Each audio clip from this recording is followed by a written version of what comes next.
Alright, guys, bear with me. I just recorded this whole video with the mic off.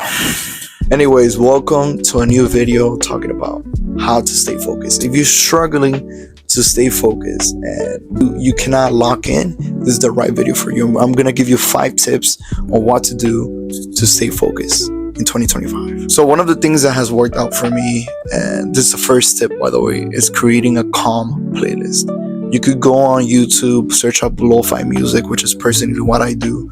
You can also do a playlist that it could be on like your own. Let's say you're going to the gym and you have a playlist that hypes you up and makes you focus on what you're doing. That's one of the ways that you can create a playlist.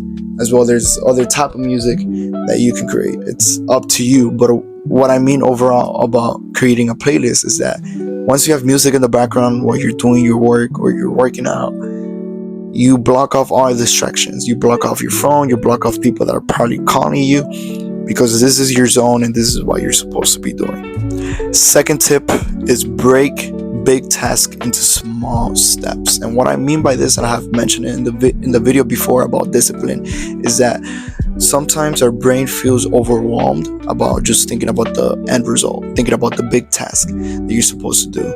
Let's say you have a big project that you want to do. You feel so overwhelmed because you have a deadline. You're supposed to do this, you're supposed to do that. But that's when you break it down through time. And the biggest example that we have practiced throughout all of our lives is that if you went to school, or like even high school or college, you're set on with the project that you're supposed to do by the end of the semester. Or let's say your teacher, professor assigns you a project. It could be a solo assignment or it could be a group assignment. Your teacher gives you enough time to break down the task that you're supposed to do. Let's say it's a 4-week project. Every week there's check-ins. Our professors and teachers help us to practice this skill of breaking down a big project into small steps. So every week you make progress. The same thing is with life. The same thing is with projects that you want to do in life. Little by little you start breaking down so you can reach that and go.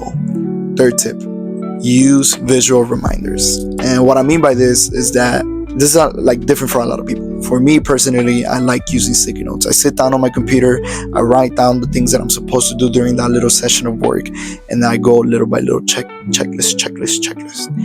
Other people use a whiteboard, and with the marker they get up and they check the thing that they have done.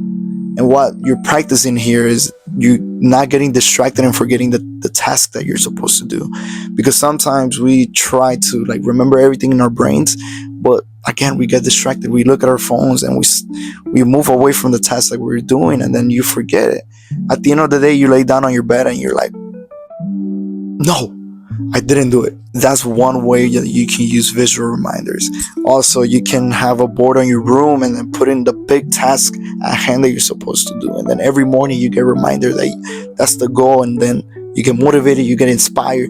Sorry, that's a TED Talk. But anyway, use visual reminders. I feel like one of the things that we forget to do is controlling our environment. This is the 4th tip, by the way. What I mean by this is that you can step out of your room. You can go to a library, you can go to a coffee shop, you can go to your college campus. And the environment is so important, because once you're in a clean environment, once you're in an environment where everyone is doing the same thing that you want to do, which is like studying or working out, you in your brain you're copying what other people are doing, and somehow you get less distracted. You become in this little zone of an atmosphere of like people who are locked in just like you want to be. For example, I'm gonna put the gym as an example. You go to the gym because there's a bunch of weights. There's other people who are also in the zone and trying to accomplish something just like you are. That's a good environment to be at, because there's competition. There's also people that you can see and you're like, I want to achieve that body. The same thing with studying, that a lot of people you see that has like 2 computers at the same time, a book open. You're like, I want to be like that person and be locked in that way. So changing your environment is very important when you're trying to focus. And it could be your room as well. As long as you keep a clean space, somewhere, a place where you're not gonna get distracted because it's like dirty and you're trying to clean it. There's also like less sounds, less people calling you. That's also a place that you can call a good environment to focus on. I know life moves fast.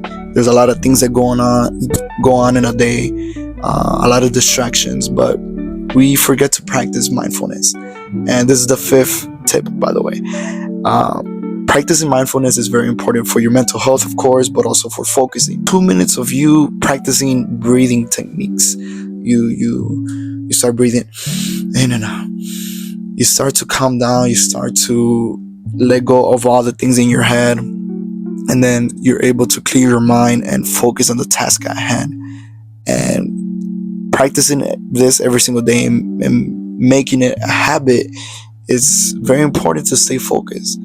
Right before you do a task, you can start doing breathing techniques, and it's like kind of like warming up for a workout, warming up for a sports game that you're gonna do. Breathing techniques are very important. All right, guys, thank you for watching. Again, I have that little hiccup at the beginning where like my mic was off, and I had already done this video. But thank you for your patience. Thank you for watching. I hope you liked it, and I hope you keep watching these videos. Share it to any friends, family that you might see that they're struggling with focusing. And yeah, these are 5 tips, very simple tips that you can do every day to focus. There's a bunch of others as well, but these are the things that has worked out for me. Again, thank you for watching. Subscribe, like, and comment any other things that you want to hear about. So thank you.